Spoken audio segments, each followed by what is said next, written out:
तो आज के इस वीडियो में हम बात करेंगे जो आपका सब्जेक्ट है बीपीएसई 143। ठीक है। इग्नू के थर्ड ईयर का जो बुक है उसका नाम ये है बीपीएससी 143। भारत में राज्य की राजनीति इस कोड का नाम है। और जैसा कि आपके सामने बुक का फोटो दिख रहा है आपको, ठीक है। इसका मैं आपको मोस्ट इंपोर्टेंट क्वेश्चन बताने वाला हूं जो कि जून 2026 एग्जाम के लिए होने वाला है। और आपका जो ये पेपर है ये है 24 जून 2026 को। ठीक है। 24 जून 2026 को जो आपका पेपर होने वाला है बीपीएसई 143 का, इसका मैं आपको मोस्ट इंपोर्टेंट क्वेश्चन बताऊंगा, जिस क्वेश्चन को आपको देखने के बाद जो आपका पेपर है वो अच्छी तरह से क्लियर हो जाएगा और इससे बाहर कुछ नहीं आएगा। आपको ये आइडिया मिल जाएगा इस पेपर का कि ये जो पेपर है आपका कैसा होगा, प्लस इसमें किस प्रकार के क्वेश्चन आएंगे और आप वो क्वेश्चन कैसे करोगे, ये पूरा आइडिया मैं आपको इस वीडियो में बता दूंगा। आपको वीडियो पूरा देखना है, स्किप नहीं करना है, क्योंकि ये वीडियो आपके फायदे के लिए है। ये वीडियो आपको पूरा देखना है, ठीक है। और इस वीडियो को देखने के बाद आपका ये क्लियर हो जाएगा सब्जेक्ट, जो आपका सब्जेक्ट है बीपीएसई 143। ठीक है।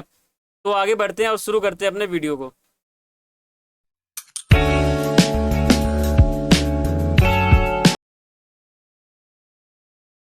तो स्वागत है आपका अपने YouTube channel smart education point पर, और मेरा नाम है अर्जुन। तो आगे चलते हैं।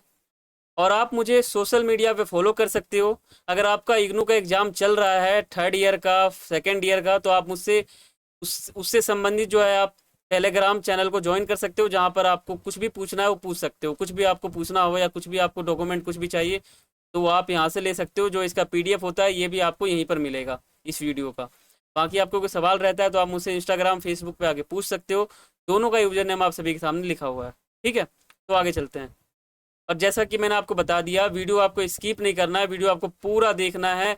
अगर आप वीडियो स्किप करोगे तो जो आपका पेपर है 24 जून 2026 उसके लिए बहुत ही नुकसानदायक होगा। इसलिए आपको वीडियो पूरा देखना है, आपके फायदे के लिए, ठीक है। तो आगे चलते हैं। देखो, पहले मैं आपको बता दूं जो ये किताब है इसका अर्थ क्या है, ठीक है। जो आपका ये सब्जेक्ट है जिसका नाम है बीपीएसई 143 भारत में राज्य की राजनीति, इसका मतलब क्या है। देखो, जैसा कि बुक का नाम है भारत में राज्य की राजनीति, ठीक है, यानी भारत जो देश है वहां पर सरकार की राजनीति कैसी है ये आपको समझना है। राज्य मतलब सरकार, ठीक है। तो भारत में राज्य की राजनीति किस प्रकार से चल रही है और समय के साथ कौन कौन सी पार्टियां आई थी, कौन कौन सी पार्टी जो है वो अभी समकालीन समय में चल रही है, वो सभी आप इस बुक में पढ़ोगे। जैसे एएपी पार्टी हो गई, ठीक है, साइकिल जो चिन्ह है सभा, ये पार्टी हो गई, बीजेपी पार्टी हो गई। यानी जितनी भी पार्टियां हैं जो भारत देश में सरकार चलाती हैं उनकी राजनीति किस प्रकार की चल रही है वो आपको इस बुक के अंदर पढ़ना है।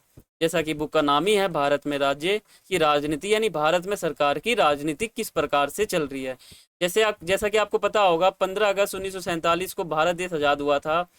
तो आज़ादी के समय पंडित जवाहरलाल नेहरू जी जो है वो प्रधानमंत्री बने थे, ठीक है।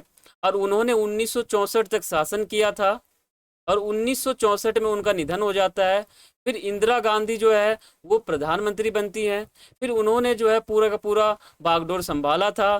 फिर उनका भी निधन हो जाता है। और फिर किस प्रकार कांग्रेस पार्टी जो है धीरे धीरे धीरे धीरे डाउन होती चली जाती है और जितने भी क्षेत्रीय दल है उनका उदय हो जाता है। और वो क्षेत्रीय दल का 1990 के बाद, सन 2000 के बाद किस प्रकार की भूमिका दिखती है वो पूरा आपको इस बुक के अंदर पढ़ना है, ठीक है। ये आपको यहाँ पढ़ना है। ये हो गया अपने बुक का पूरा परिभाषा, पूरा अर्थ, और इसके अंदर आपको क्या पढ़ना है ये पूरी सामग्री, ठीक है। तो आगे चलते हैं। जैसा कि आपके सामने पहला प्रश्न है, और मैं आपको बता दूं वीडियो स्किप नहीं करना है, आपको पूरे क्वेश्चन देखने हैं, ठीक है। देखो, पहला क्वेश्चन आपके सामने है कि भारत में राज्य की राजनीति पर जो पहचान है इसके क्या प्रभाव पड़ते हैं। यानी जो भारत की राजनीति चल रही थी 1980 के समय, तो उस समय पहचान जो है ये किस प्रकार प्रभावित कर रहा था राजनीति को, ठीक है। देखो, भारत की राज्य राजनीति में पहचान की राजनीति एक केंद्रीय और अत्यधिक प्रभावी कारक है, ठीक है। ये केंद्र रूप से बहुत ही प्रभावी कारक है। यह मुख्य रूप से जाति, धर्म, भाषा और क्षेत्र पर आधारित होती है, लेकिन इसके परिणाम स्वरूप वोट बैंक की राजनीति और सामाजिक ध्रुवीकरण भी बढ़ा है, ठीक है। इसका प्रभाव क्या पड़ा है ये मैं आपको आगे बताऊंगा। देखो, इसके चार प्रभाव पड़ते हैं मुख्य। पहला है जाति आधारित प्रभाव, दूसरा है धर्म और संप्रदाय, तीसरा है भाषाई, चौथा है क्षेत्रीयता और स्थानीय अस्मिता, ठीक है। देखो जाति आधारित प्रभाव में क्या पड़ता है, सशक्तिकरण। उत्तर प्रदेश में भाजपा, बिहार में आरजेडी जैसे जियो में जाति आधारित पहचान ने सदियों से वंचित और पिछड़े वर्गों को राजनीतिक सत्ता और सामाजिक सम्मान दिलाया है। ठीक है। ध्रुवीकरण, जो ध्रुवीकरण है ये जो ध्रुवीकरण है और जो वोट बैंक है, ये किस प्रकार जाति आधारित प्रभाव पैदा करता है। चुनाव में अक्सर योग्यता के बजाय उम्मीदवार की जाति को देखकर टिकट बांटे जाते हैं, जिससे जातिगत ध्रुवीकरण बढ़ता है। ठीक है, ये हो जाता है हमारा जाति आधारित प्रभाव, जो कि पहचान के मुख्य प्रभाव है। ठीक है। जो दूसरा प्रभाव है वो है धर्म और संप्रदाय, यानी धर्म का उपयोग चुनावी ध्रुवीकरण और जनमत को अपने पक्ष में मोड़ने के लिए एक शक्तिशाली उपकरण के रूप में किया जाता है। यानी जो नेता बन रहा है, यानी जो टिकट ले रहा है, ठीक है, उन्होंने क्या किया कि जो जनमत, जो जनता का मत है, उनको अपने पक्ष में मोड़ने के लिए एक सशक्तिशाली जो है उपकरण के रूप में इन्होंने इसका उपयोग किया है। विभिन्न राज्यों में धार्मिक अल्पसंख्यकों और बहुसंख्यकों को लुभाने के लिए विशेष नीतियां और घोषणाएं की जाती है। देखो, अल्पसंख्यक का मतलब होता है जहां पे कम संख्या हो, बहुसंख्यक का मतलब होता है जहां ज्यादा संख्या हो। ठीक है। तीसरा है भाषाई। भारत का भाषाई आधार पर पुनः गठन, विशेष दक्षिण भारत जैसे तमिलनाडु का हिंदी विरोधी आंदोलन इसका सबसे बड़ा उदाहरण है। क्षेत्रीय पहचान की रक्षा के लिए भाषा एक प्रमुख राजनीतिक मुद्दा बन जाती है। देखो, भाषाई जो है ये भी पहचान का बहुत ही महत्वपूर्ण प्रभाव है। ठीक है, भाषा के आधार पर भी बहुत प्रभाव पड़ता है पहचान में। ठीक है, ये सब 1980 के समय की बातें हैं। अब आगे चलते हैं। क्षेत्रीयता और स्थानीय अस्मिता। देखो, क्षेत्रीय दलों जैसे अकाली दल हो गया, नेशनल कॉन्फ्रेंस हो गया, इनका उदय होता है भाषाई और सांस्कृतिक पहचान पर ही टिका हुआ है। ये जो अकाली दल और जो नेशनल कॉन्फ्रेंस है, इनका उदय भाषाई और सांस्कृतिक पहचान पर ये पूरा का पूरा टिके हुए है। ये दल जो है अक्सर केंद्र बनाम राज्य, केंद्र सरकार की नीतियों में हस्तक्षेप का मुद्दा उठाकर क्षेत्रीय पहचान को मजबूत करते हैं। ये भी हमारा जो है पहचान का चौथा प्रभाव है। देखो, इस प्रकार आपका जो है प्रश्न आपके इग्नू के एग्जाम में आएगा। ठीक है। और देखो, जो पहचान है इसकी राजनीतिक क्या परिणाम निकलता है, इसके दो परिणाम निकलते हैं। एक सकारात्मक परिणाम निकलता है और एक नकारात्मक परिणाम निकलता है।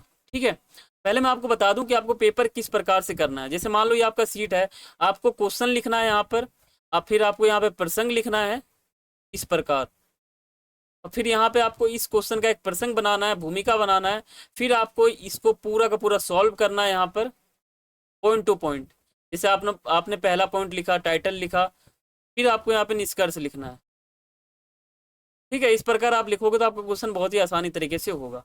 देखो, सकारात्मक प्रभाव में क्या होता है, इसने लोकतंत्र का आधार व्यापक किया है, आम जनता में राजनीतिक जागरूकता बढ़ाई है और सत्ता में वंचितों की भागीदारी सुनिश्चित की है। ये हो जाता है क्या, सकारात्मक प्रभाव, जो कि पहचान के लिए पड़ते हैं और इसके परिणाम ये निकलते हैं। नकारात्मक प्रभाव, इससे विकास, अर्थव्यवस्था और शासन जैसे वास्तविक मुद्दे कई बार पीछे छूट जाते हैं। समाज में संकीर्णता और अलगाववाद और सांप्रदायिक तनाव बढ़ने का जोखिम हमेशा बना रहता है। कि ये हो गया नकारात्मक प्रभाव। ठीक है, ये था हमारा पहला प्रश्न। इस प्रकार आपके क्वेश्चन आएंगे आपके पेपर में और आपको इसी फॉर्मेट में लिखना है। पहले आपको प्रश्न लिखना है, ठीक है, यानी जो प्रश्न उत्तर ऐसे लिखना है आपको, प्रश्न उत्तर 1 या प्रश्न उत्तर 2, फिर आपको प्रसंग लिखना है, फिर आपको पूरा सॉल्व करना है, फिर आपको निष्कर्ष लिखना है। ठीक है, ये बहुत ही प्रभावी तरीका है आंसर लिखने का। देखो, भारत में राज्य की राजनीति को समझने के लिए मार्क्सवादी ढांचे का परीक्षण कीजिए। यानी जो समाज में राजनीति चल रही है उसमें मार्क्सवादी क्या कहते हैं ये यहाँ पे बताना है, इनका परीक्षण करना है। देखो, भारत में राज्य की राजनीति को समझने के लिए मार्क्सवादी ढांचा आर्थिक संरचना, वर्ग संघर्ष और उत्पादन के साधनों पर नियंत्रण को राजनीति का मुख्य आधार मानता है। तो मार्क्सवादी क्या कहते हैं कि संरचना, वर्ग संघर्ष, ये पूरा अपना विचार देते हैं। ठीक है, इसके अनुसार राज्य संस्था न होकर प्रभुत्वशाली पूंजीपति और जमींदार वर्ग के हितों का साधन है, जो मार्क्सवादी हैं। ठीक है, अब आगे चलते हैं। देखो, भारतीय राज्य की राजनीति में मार्क्सवादी विश्लेषण के प्रमुख आयाम निम्नलिखित हैं। जो इसके आयाम है वो कौन कौन से हैं? पहला आयाम है, दूसरा है, इस प्रकार आपके सामने 5 आयाम है। पहला आयाम है आर्थिक संरचना और राजनीतिक शक्ति। देखो, मार्क्सवादी दृष्टिकोण के अनुसार भारतीय राजनीति की मूल प्रेरक शक्ति इसकी अर्थव्यवस्था है। राजनीतिक सत्ता, कानून और नीतियां आर्थिक रूप से प्रभावशाली वर्ग जैसे औद्योगिक घराने और बड़े भूस्वामी के हाथों में केंद्रित होता है। राज्य इन्हीं वर्गों के पूंजी संचय और मुनाफे की रक्षा करने के लिए कार्य करता है। ये हो गया अपना इनके दृष्टिकोण का पहला आयाम, मार्क्सवादी। ठीक है। बहुवर्गीय गठबंधन का सिद्धांत। प्रसिद्ध मार्क्सवादी विचारक AR देसाई और प्रभात पटनायक जैसे विद्वानों का मानना है कि भारतीय राज्य पूंजीपतियों, बड़े भूस्वामियों और एक सशक्त नौकरशाही का गठबंधन है। राज्य की नीतियों जैसे भूमि सुधारों की विफलता या उदारीकरण इसी गठबंधन के लाभ के लिए बनाई और लागू की जाती है। तीसरा हो गया नव मार्क्सवादी दृष्टिकोण और वर्ग संघर्ष। ये हो गया हमारा तीसरा आयाम। पारंपरिक मार्क्सवाद के विपरीत आधुनिक मार्क्सवादी विश्लेषण जैसे अतुल कोहली और सुदीप्त कविराज मानते हैं कि भारत जैसे विकासशील देशों में राजनीति केवल आर्थिक कारकों तक सीमित नहीं है। कृषि बनाम औद्योगिक संघर्ष यह राजनीति में केवल पूंजीपति बनाम मजदूर नहीं बल्कि शहर बनाम और ग्रामीण जैसे किसान आंदोलन और क्षेत्रीय बनाम केंद्र के अंतः विरोध भी शामिल है। जो मार्क्सवादी दृष्टिकोण है ये पूरा का पूरा बताते हैं किसान और शहरी ग्रामीण जो क्षेत्र है इनके बारे में। और जो अगला आयाम है चौथा, वो है राज्य के दमनकारी और कल्याणकारी उपकरण। मार्क्सवादी ढांचे में राज्य के दोहरे चरित्र को समझा जाता है। दमनकारी जब शोषित वर्ग या श्रमिक अपने अधिकारों के लिए आंदोलन करते हैं तो राज्य अपनी पुलिस, सेना और कानूनों का प्रयोग करके उन्हें दबा देता है। ठीक है।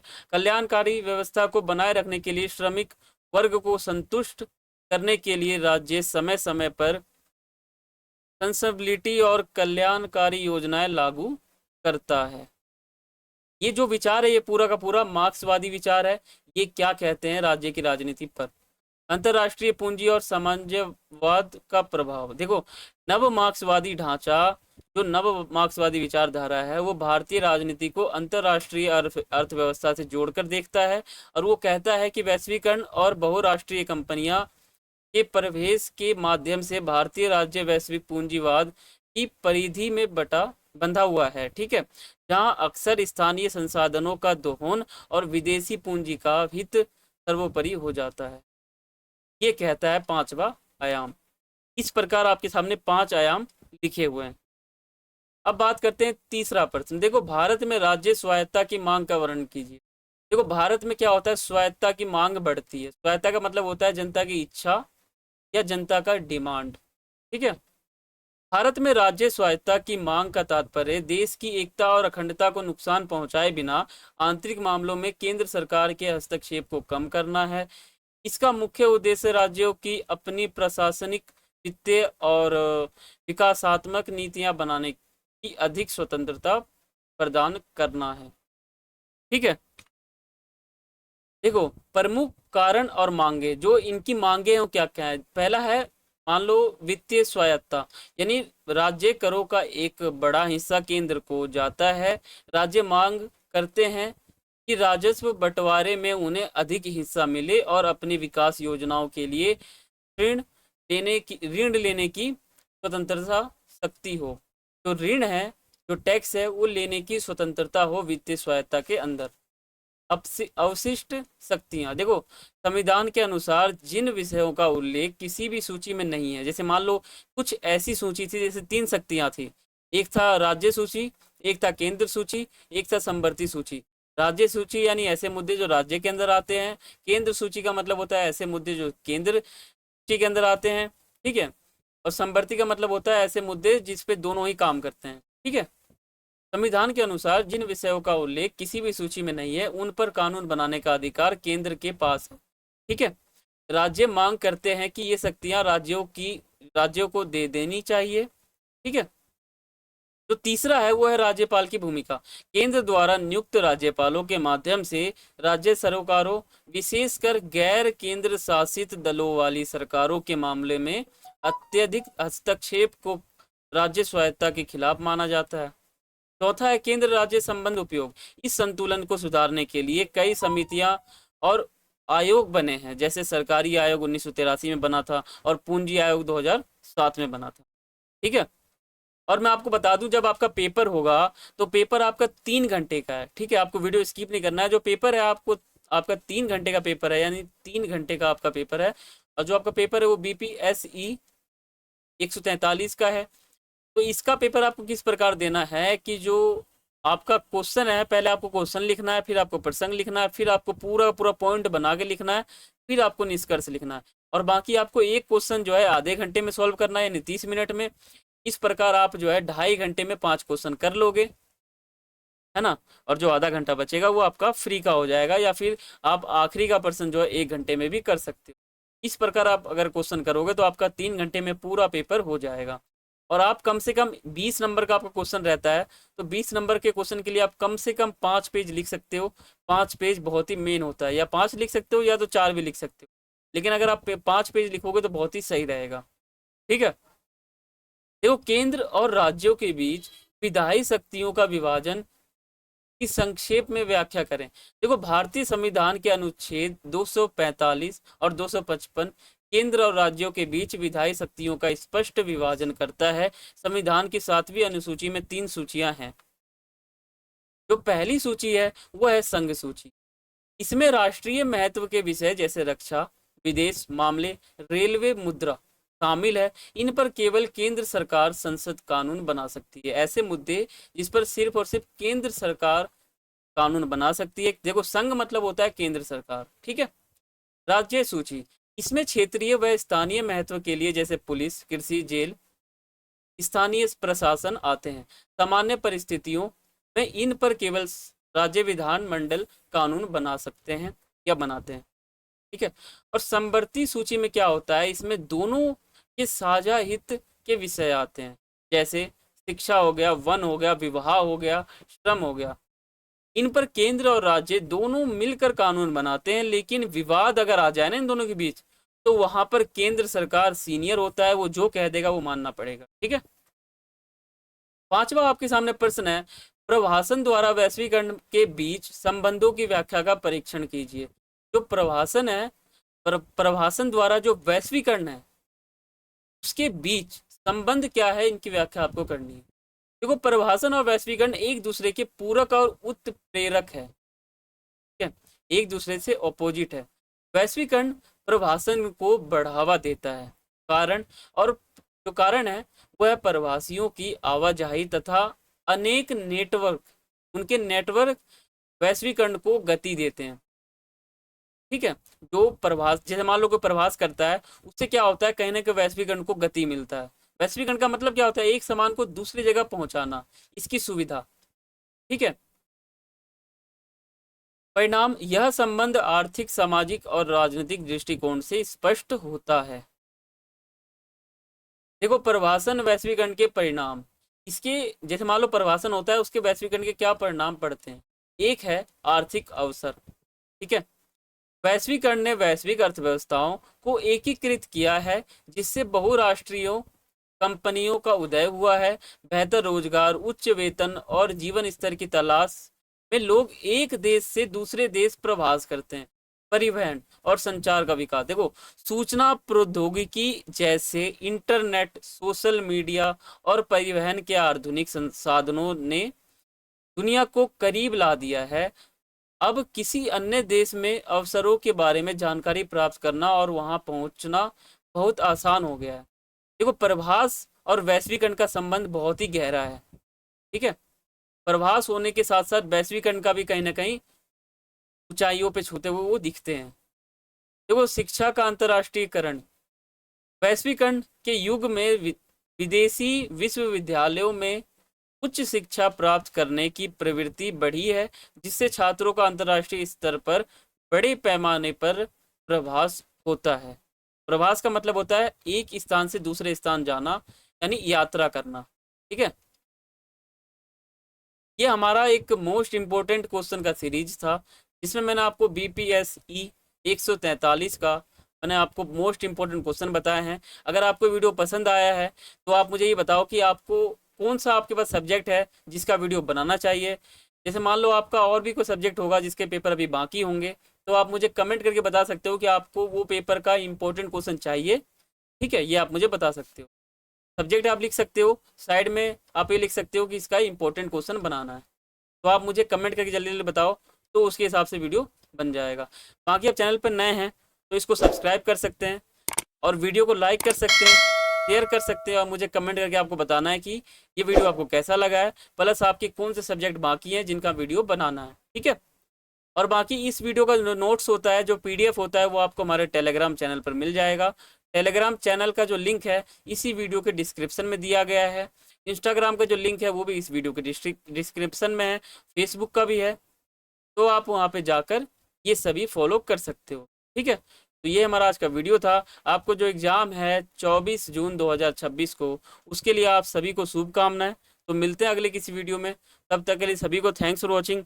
जय हिंद, जय भारत।